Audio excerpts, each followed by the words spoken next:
Hello, dear viewers and listeners. Let me remind you that subscribing, liking and commenting are the best things you can do to develop and promote the channel. My name is Vasily Zarev, and today my interlocutor will be Ilya Ponomarev, Chairman of the Congress of People's Deputies of the Russian Republic. Ilya, hello. Hello, glad to see you. Likewise. Well, straight to the Bolzarog. Yukov actually confirmed that Russian peace proposals include the transfer of the entire territory of Donbass to the Russian Federation. Russia has put a peace proposal on the table. It includes Donetsk. This may not be something that the Ukrainians would accept, but we have not had more progress so far, Trump's special representative said on Fox News. How do you assess the content of the Russian peace proposal, so to speak? How realistic is it in light of the political alignment in the world and in Ukraine and in light of the situation at the front? Yes, of course, it is completely unrealistic, and this is not a final peace proposal. Well, that is, only I am simply suggesting that we define the terminology from the very beginning, right? Because, there is some kind of temporary structure that is currently being discussed there in Washington, in Moscow and so on. It is precisely temporary, right? This is definitely not some kind of stable peace, and it cannot be. And moreover, I personally believe that a ceasefire in Ukraine will most likely open the way to a significantly larger military conflict in Europe. Well, this is called analytical considerations there, right? That is, and as for Ukraine, what was discussed with Utah in Moscow, it concerned specifically a large exchange, not a reduction of Russian ambitions there. Namely, an exchange, yes, that means Russia wants Ukraine to leave the rest of the Donetsk and Luhansk regions, and in exchange it will leave the occupied territories of the Zaporizhia and Kherson regions. Well, plus these small occupied pieces, of course, there, in the Kharkiv, Sumy and Nikolaev regions, but they are very small. That's it, and the main question, of course, is Donbass for Kherson and Zaporizhia. That's why it was said that this was an exchange. That's why Trump said, that Ukraine would receive a lot of land. That's where it came from, respectively. And this has not yet been confirmed, because, yes, Putin, as Votkov said in this last interview that you quoted, took a step forward. That is, what he said earlier, we will conquer until the end of 4 regions. So, now he says, we will conquer 2 regions to the end. Right? That is, and for 2 of them we are ready to freeze the offensive forward. But this is not yet what they told Utah in Moscow, where they told him that we were ready to leave there. I think that this is an iterative process. This is a process of negotiations. This is a process of trade. I think that Moscow sooner or later, most likely, in the fall will reach the point where this option will still be on the table, the exchange of Donbass for Zaporozhye and Kherson. But how acceptable is this scenario for Ukraine? Well, that is a very, very big question. Well, by the way, regarding the scenarios acceptable for Ukraine, do they even exist today? Figuratively speaking, what choice does Zelensky have? It seems to me that he is in such a deep split that now each of the options he has chosen is bad. Well, yes. That is, what choice will he ultimately have? A lousy peace or an equally lousy war? That is, in fact, there too. And, well, on the one hand, it must be said that from the point of view of war, the technological state of the Ukrainian army is such that it has adapted very strongly to the lack of mobilization resources. And all these drone technologies and so on, it allows very much you to conduct military operations with a small number of people. On their part, but still, war ultimately comes down to a person, and if there are no people, then they are not there. And the mobilization resource, of course, is extremely limited in Ukraine. This is exactly what Putin is counting on, that he will throw corpses of his soldiers at the Ukrainians, and sooner or later they will break simply because of the lack of people. This is his main strategy.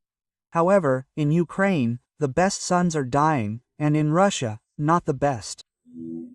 And therefore, Putin can afford it for now. And there is no discontent in society on this topic. And let's move on. Meanwhile, representatives of Ukraine Yermak and Umarov are currently making a diplomatic tour of a number of countries. And among those countries where they are planning to come or have already, had contacts, this is Qatar, this is the UAE, Turkey, Switzerland, the Vatican, their arrival is announced, including in the USA. And my question is this: what, in your opinion, is the diplomatic tour of such countries as Qatar, the UAE, Turkey connected with? Why these countries? Well, in this case, it is necessary to maintain a broad front of public opinion. After all, at the moment, how Russia positions this whole story, that there are countries of the golden billion, and there is the rest of progressive humanity, that is, in the amount of 7.5 billion, right? So, and there, well, yes, the golden billion, like it is on that golden one, which means it prays to the American golden calf and, therefore, helps Ukraine, but everyone else is supposedly against it. Therefore, of course, it is necessary to destroy this completely false narrative. And therefore it is right that diplomatic efforts are being carried out. Another thing, of course, is interesting. Is it the work of the head of the office and the Minister of Defense, or is it still the work of the Minister of Foreign Affairs? Here, then, it means, as it happened in the Ukrainian leadership, so it happens. Yermak is a strong figure, without a doubt. And, I think that thanks to this configuration, most likely, we are talking not only about, so to speak, abstract support, there, I don't know, the UN, statements, smiles, pats on the shoulder, but also about military technical, cooperation. Many of those countries that, were mentioned there, they can also be buyers of Ukrainian defense technologies. Well, and on the other hand, supply something to Ukraine. And today information appeared that Trump proposed to hold a telephone conversation with Putin on August 29th. And allegedly the main topics will be ending the war in Ukraine, joint economic projects. And it is noted that Trump is trying to wrest Russia from the influence of China, which, in the opinion of the Russian leadership, has lost interest in the Russian Federation due to its own internal problems. Well, the first question is probably rhetorical. Can another telephone conversation between Trump and Putin somehow influence the course of the Russian-Ukrainian conflict? Well, water wears away a stone, I would say so. And, of course, unlike, I don't know, a telephone conversation with Macron, Putin, of course, listens much more to telephone conversations with the American president, regardless of who exactly the president is. By the way, yes, it's like a fact of biography. That's why, of course, it will have some influence. Will this influence be decisive? That is, Trump, how should we understand his motivation here, right? That is, after all, it is less geopolitical for him, it is very much personal for him. He wants the Nobel Peace Prize, right? That is, he wants, to stop this conflict by any means necessary in order to write it down as a personal asset. That I, Donald Fredovich Trump, therefore, stop the bloodiest war in Europe since World War II. Yes, that's it. And firstly, he doesn't want any competitors to appear here, and he is afraid that, Putin's visit to China could lead to the fact that their, God forbid, their Sue tells Putin about something in Beijing. And then the Nobel Prize would float away. It means, to the Chinese leader, yes, there, it means, it is wrong. That's it. Well, many of our viewers will probably smile at such assumptions, but this is a real factor that Trump has in his head. He absolutely does not want this. And that is why he expected that, Putin would meet with Zelensky before the trip to Beijing. That is why there is a call now, and not after the trip to Beijing. That is, so that, it means, to attract him here. Well, and from another point of view, well, it is clear that this whole story with the meeting with Zelensky has stalled. And, Trump, was already half forgotten, but nevertheless it was an announced and uncancelled ultimatum for 50 days, which expires, it means, in my opinion, on September 1st or 2, these same 50 days end.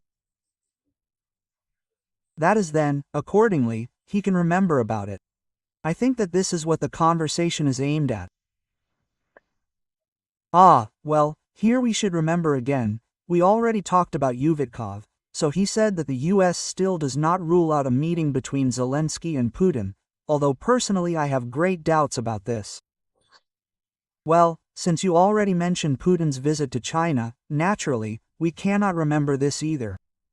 I will remind our viewers that on August 31st, the 25th SCO summit will be held in Tianjin, China, which will be the largest in the history of the organization. Putin is expected to arrive in China for a 4-day visit. He will have talks with the Chinese leadership. It is expected that at the summit, Chinese leader Xi Jinping will present the concept of a new multipolar world in which Eurasia, united around China, will play a leading role, and the influence of the West will weaken. Yes, a trilateral meeting with the participation of Russia, India and China is also planned within the framework of the summit.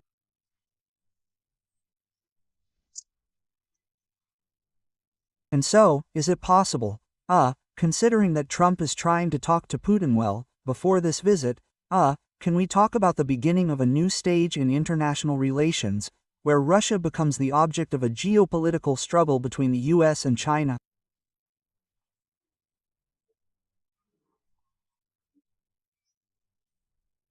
Well, can we really talk about the US attempting to wrest Russia from China's influence? Well, that's always been the case. Another thing is that in Russia's best times, it was China that was wrested from Russia. Yes, that means from the Soviet Union. Yes, that means the famous Kissinger policy. Well, now, yes, that means it's all changed a lot, but nevertheless, the logic has remained the same. And in Washington, there are people who have such illusions that Russia can be torn away from China. There are such people in Trump's entourage too. But it seems to me that Trump himself no longer has such illusions. That is, they slipped through, that means, in the process of his geopolitical education. But, in my opinion, this illusion is gone now. Yes, of course, the intensity of this connection can be weakened somehow. Yes, that is, it is possible to make it less valuable. And there, if, for example, we persuade the same China to buy less Russian energy resources, or we can lure Russia closer to the West.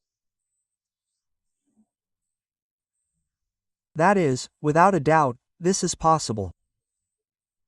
But the thing is that the fundamental mistrust that exists between Putin and the West will never lead to him abandoning China. Yes, for him, China has always been such a safe anchor. Yes, that is, it is more or less heavy. Yes, that is, more or less attractive, more or less working, but it will still be like that. Only a change of regime in Russia can lead to Russia returning to the pro-Western camp. Yes, this will definitely not happen under Putin, and I think that Washington understands this. They are simply trying to soften this connection, yes. That is, to make it not such a rigid coupling.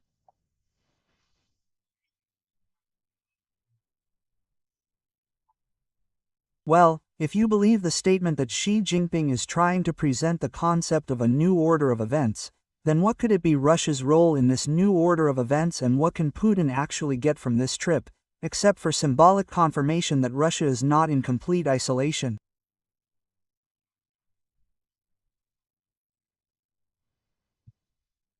Actually, Russia can offer the world only one thing at the moment, and nothing else is supposed to be there and is not visible anywhere.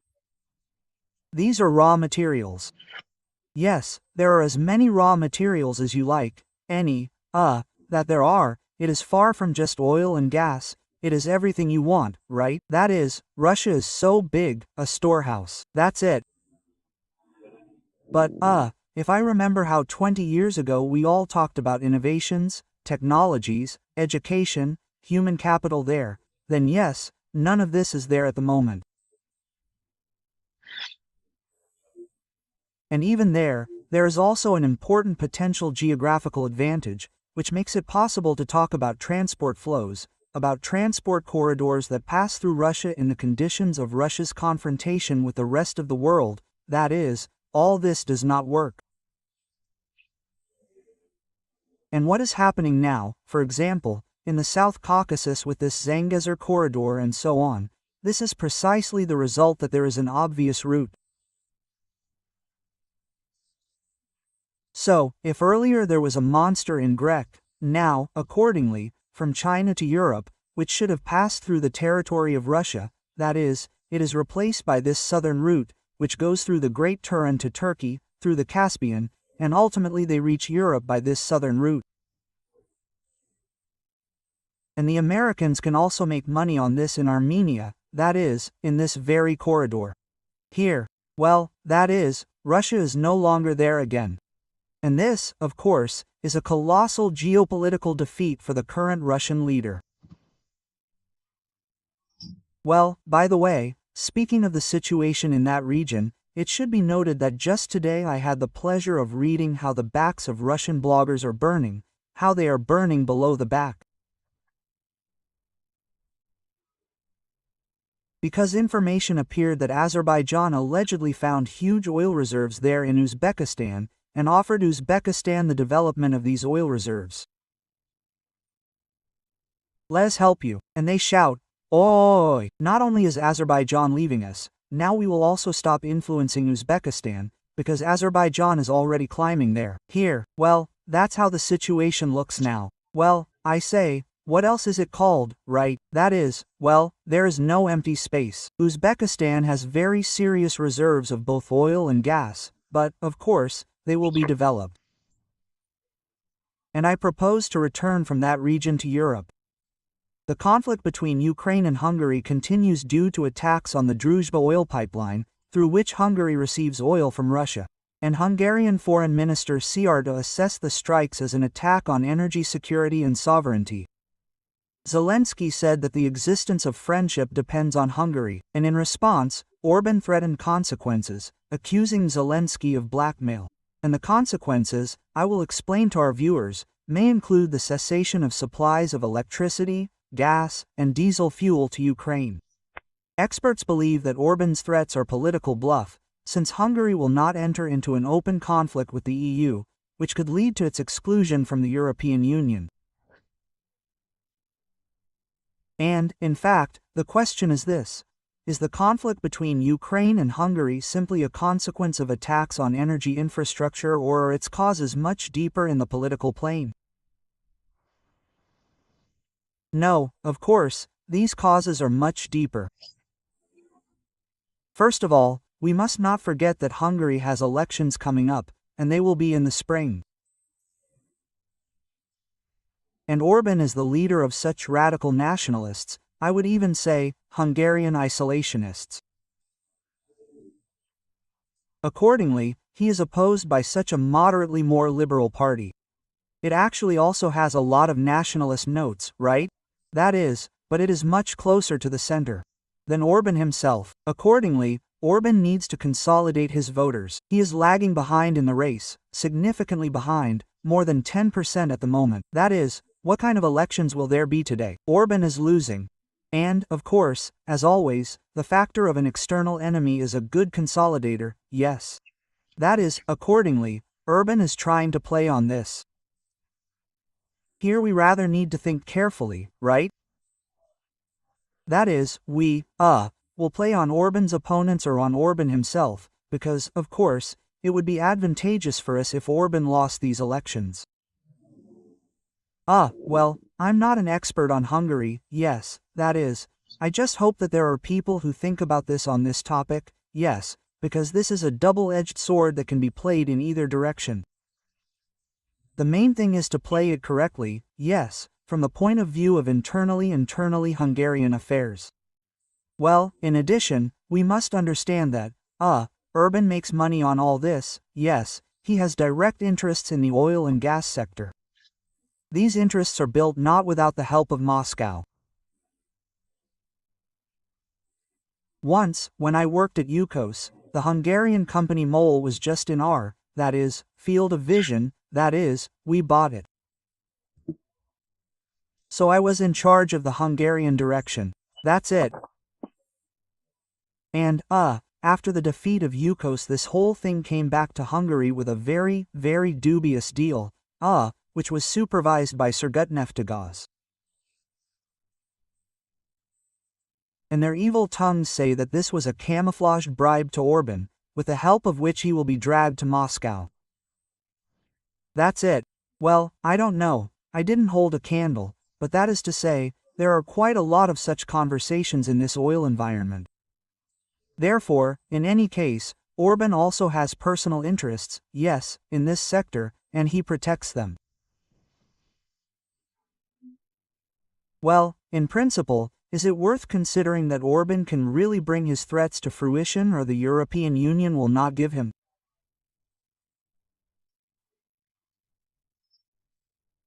I remind our viewers that Hungary provides about 40% of the gas imported to Ukraine, and not gas, but electricity. That is, 40% is a fairly large figure. But here it should be noted that this electricity is not Hungarian. Hungary is a transit point, energy comes from Europe. It seems to me that this is a little bit inaccurate regarding the figures. That is, it is not 40% of imported Hungarian electricity to Ukraine, but 40% of Hungarian electricity exports to Ukraine. Here. But that means it is not the point in any case, there really is quite a lot of this interdependence. But in fact, Ukraine is not knocking out this Druzhba oil pipeline yet, at least not consciously.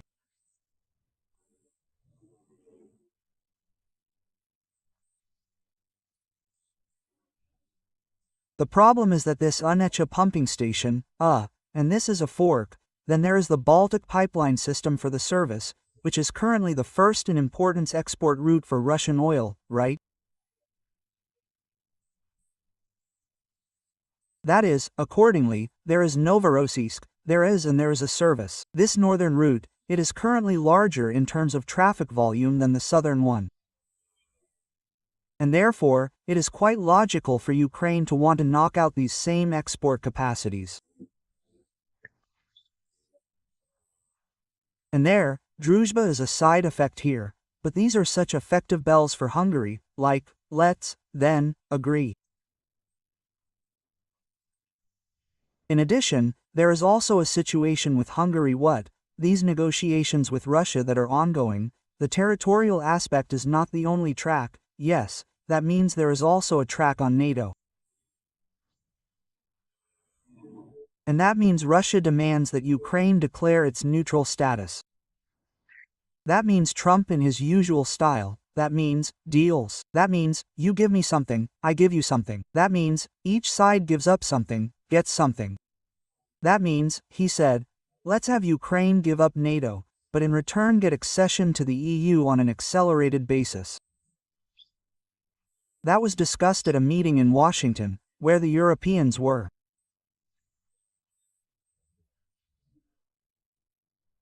And Trump called Orban not to have a meeting with Putin in Budapest, but to find out from Orban whether he was ready to remove his objection to Ukraine's accession to the EU, that is, if Ukraine removes, accordingly, its desire to join NATO. And that was the subject of the conversation. And, apparently, this conversation went quite well, because this is the main working option for Trump at the moment. But with the Ukrainian sides, of course, there is Orban's push in this direction about, like, let's remove the questions about the EU, these are quite reasonable steps, in my opinion. Well, we have already, in general, started talking about this so-called energy war. About a war when the energy infrastructure is now a key field of confrontation between Ukraine and Russia. Both sides are striking energy facilities. Over the past month, Ukrainian drones have struck 10 Russian oil refineries. This is approximately 17% of the total refining capacity. Against the backdrop of these events, wholesale fuel prices in Russia in August rose by 40 to 50%, reaching record levels. In a number of regions of Russia there is a fuel shortage, problems for small gas stations. Experts believe that a full-scale crisis is still far away, since the plants continue to operate. The question is, how effective is this method of putting pressure on Russia?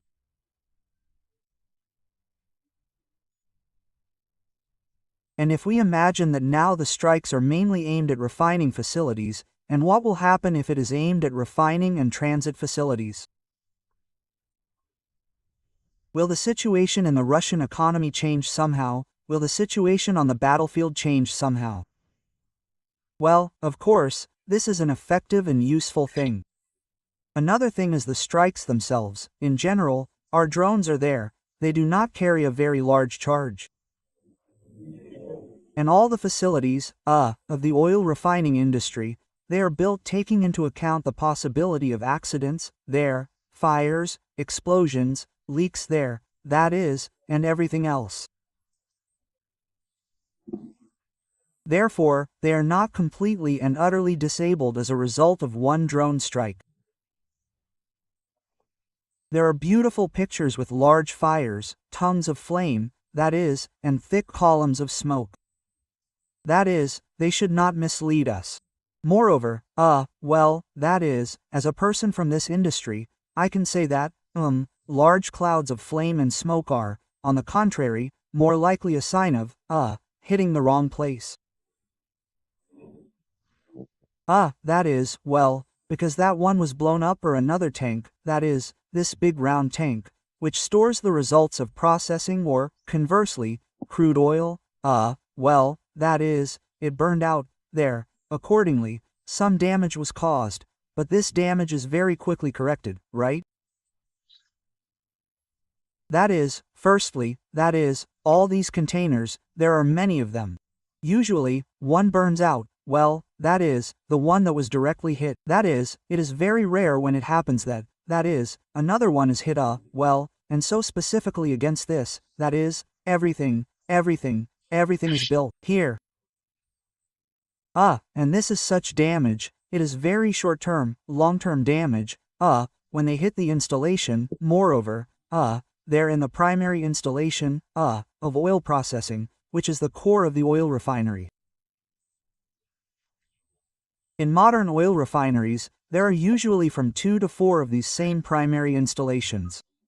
They need to be rebuilt there, because without them, everything else does not work there. In addition, there are special installations at the catalytic hydrocracking unit, where there are special catalysts, which are supplied from the West. They are not produced in Russia. There are Chinese catalysts, that is, well, they are of worse quality there, but in any case it takes time. Yes, you have to install, assemble. That is, it is not even a question of money, but a question of the fact that they need to be ordered there. So, this is a whole procedure. Here, as for these attacks, we, well, really do not know, what ultimately happened. Some plants have been hit correctly, some definitely have been hit incorrectly, but effectively, respectively, hits. Therefore, how long-term this effect will be, we do not know. But the fact that the direction of work is correct, it must be continued, this is absolutely certain. These pumping stations and so on, which you asked about, it is quite difficult to hit, again, so as to achieve a long-term effect. On main oil and gas pipelines, the equipment, as a rule, is quite buried, to disable something significant, right? That is, there is gas infrastructure, there are many surface compressors there, which, exhaust these compressors. The same thing there is often of Western manufacture, they are not so easy to restore and so on, but they, as a rule, have more local significance there. Here are the main things it is more difficult to get to. Well, as the example shows, of the same NPS ucha, you can. And another interesting case, as for me. Let's just move to Russia. Messenger Max, a national messenger, a messenger that, according to experts, collects and transfers to the state all personal information of users. This includes recording audio, video, screen, interception of data that was entered but not sent. Russian retailers are ready to install this messenger on Apple, Samsung devices without the consent of users. And such measures are very reminiscent of the first steps towards the creation of the so-called digital concentration camp, according to the Chinese, a model that, can become part of a system of internal colonization, where the state gains total control over the population. How much, in your opinion, is the comparison with the Chinese case justified? The Chinese case does not justify the comparison at all. Completely different approaches, fundamentally different approaches. And the Russian approach is much more dangerous than the Chinese one, because the Chinese scenario is stupid. The Chinese scenario is a firewall. This is protection. This is simply a ban on the use of certain services. Well, such a complete ban, yes, that is, it is impossible to get there, everything is blocked, VPNs are blocked there, that means, and so on. So the Russian scenario is completely consciously, like all Russian legislation, made on the principle of selective threat. That is, as if in principle it is forbidden, but if you really want it, then you can, but whoever comes across, we will choose who to come to, who not to come to, because we will certainly not come to everyone. So, well, this is specially, that is, as if a violation is provoked for so that everyone would be vulnerable later. That is, there is no such ban that can't be technically bypassed. And I'll say it again, this is a completely conscious choice, not because Russian government IT specialists are stupid and can't do it. They can, but they don't want to, right? That is, they, accordingly, have a completely different task. And with this same messenger, yes, there are no analogs in China. So in China, simply, everything is prohibited. And here there is full-fledged spyware that is installed, which, that is, while it works like a normal messenger, very nice. But only, yes, it watches you from under the table, and therefore, when necessary, they will come for you. Well, there is no ban, everything works, right? That is, communicate there, for God's sake, right? The more you communicate, the better, right? The more dirt will be on you later, and, accordingly, the material. That is, if the Chinese way is to prevent violations, then the Russian way is to provoke a violation, to record it, document it, and then, when necessary, that is, raise this folder against you and use it, but only when necessary, against those who are necessary, and not against everyone in a row. Well, the Russian authorities, of course, continue to promote Max. And the Ministry of Digital Development recommended that large Russian companies, for example, such as Vita, Roselcom, RZHD, integrate their internal systems with the chatbot in this application. And, what particularly amused me, representatives, of the Russian Orthodox Church called the messenger, I quote, an earthly blessing and a blessing for gadgets. Well, actually, such a certificate of support not only at the state, but also at the religious level. Why is this? And the same state level? There should be no illusions here. This is a pure part of the state machine. Why does Russian society not show absolutely any resistance to such a seemingly quite overt attempt at total control?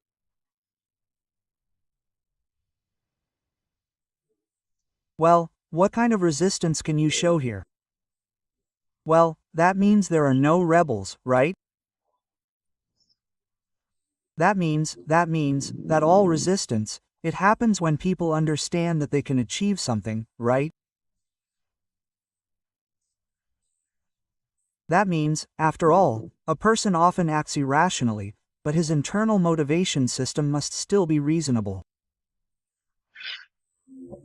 And you go to rebel either when you have absolutely nothing to lose, everything, right?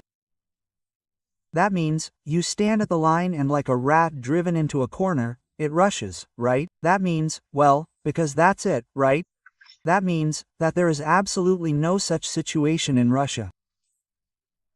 Exactly what we just talked about, the whole system, it is built in such a way as to give a person the illusion that everything will go smoothly, I will cope, there, I will get around there, that is, well, and all the rest. And many people, even there, radically anti-regime, minded, meaningful there, in the political sense, there are still illusions that maybe it will pass, maybe I'll get through it, that is, maybe somehow, that is, I'll survive this. That is, I know a lot of such people, yes, that is, and others self-censorship kicks in, yes, that is, I don't know there, that is, when they come for me, well, I'd better not provoke it. And even in those situations when they really don't follow me, I'll still be very careful there, that is, and everything else. But the most important thing is that people don't see a way out, right?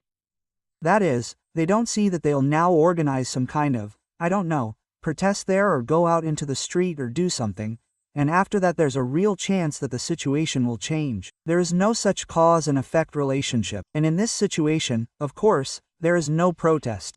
Hey, I know you're in a hurry, come on, the last topic. Here's that recent case of adding Kremlin political scientist Sergei Markov to the register of foreign agents. Well, it showed that even loyal supporters of the regime are not immune from a blow and that yesterday's ally can become a target in the struggle for influence. Can such cases be considered a kind of message to all pro-Putinists? Of course, absolutely. Well, that is, Markov irritates many with his village simplicity. He is not at all simple, but he has such an image, yes, that is, a little slightly moronic. But, of course, the signal is absolutely clear. There you can only waver with the leading party. Any actions must be taken with permission. Being sincerely loyal there is not enough. That is, it is important to be integrated into the control system. There, then, he says, exactly. Well, if this is not the case, then blame yourself and that no old merits will save you here. Here the message is clear, it was perceived by everyone absolutely the same way, as those who did this wanted. Against this background, the behavior looks interesting. I don't know whether you heard or not. The editor-in-chief of the Russiatu Today TV channel, Simonyan, publicly declared the need to revive a new serfdom in Russia. She called serfdom the engine of progress. She asked to pay attention to how it worked under Ivan the Terrible, Catherine II, Peter I and Stalin. And, in fact, here is also such an interesting case, as I see it. It is very illustrative. This is how this statement by Simonyan relates to the current political agenda in Russia and with this warning from the authorities to Markov. You know, this reminds me of, remember, there was an old joke that it's time to think about people, yes, for a start, 100 souls, right? That is, this is how it is, that's exactly what it's about, right? That is, they've become so spoiled that they've started thinking about people, right? That's it. Of course, well, the whole system in Russia now is such that it's like, to draw extra attention to yourself, to suck up deeper, they don't punish you for even the craziest ideas, right? That is, if they're really loyal, staunch, and so on, well, they'll correct you, they'll say, well, you should kind of let go a little bit, right? That is, but they'll never punish you for it. On the contrary, it'll always be an extra point, which means, in your karma before the regime, right? Well, that's terrible, of course. That's, as we know, after serfdom, well, that is, after serfdom, the turmoil began, after the oprichnina, the turmoil began, yes, that is, any such tightening of the screws, they then turn into a long period of instability, uncertainty and disasters for the country and the state. That's how it will be here too, and I also thought that, in general, Samanyan for some reason, when she was producing this, it seems to me, sees herself as this lady, the mistress of these serfs and so on. For some reason, she doesn't think. Yes, for some reason, she doesn't think that she can end up where Markov ended up, yes, because she can be pushed out to that very serf yard. That's it. But no one thinks so. And why us? Well, this is always, yes, that is, any human mistake, right? They don't think so. Yes, you die today, and I tomorrow. This is an eternal principle. And that's Samanyan's message. Well, in theory, the government, the Russian government, it should, somehow choose, either publicly distance itself from such statements, or actually agree that the future of Russian society is seen in exactly this way. No, I think they simply won't notice it, this statement. Well, I mean, why draw attention to it? But this is a symptom, yes. It's not because someone sits in the government and thinks there's a law on serfdom, of course not. Well, Russians are serfs anyway, right? I mean, this Max, what is that? Well, this is serfdom, right?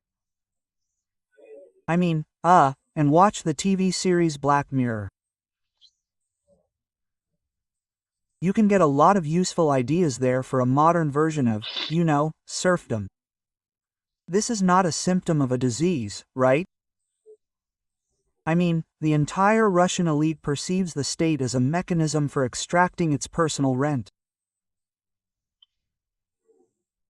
Well, the forms of all this, the rhetoric, it's so secondary. Ilya, thank you very much for being with us. I'll let you go. I know there's not much time. I remind our viewers that with this Ilya Ponomarev, a Russian opposition politician and chairman of the Congress of People's Deputies of the Russian Republic, was on air. Thank you again. Thank you. Very much. Good luck. Remind viewers, don't forget to subscribe, like, comment. Take care of yourself, take care of your loved ones. See you.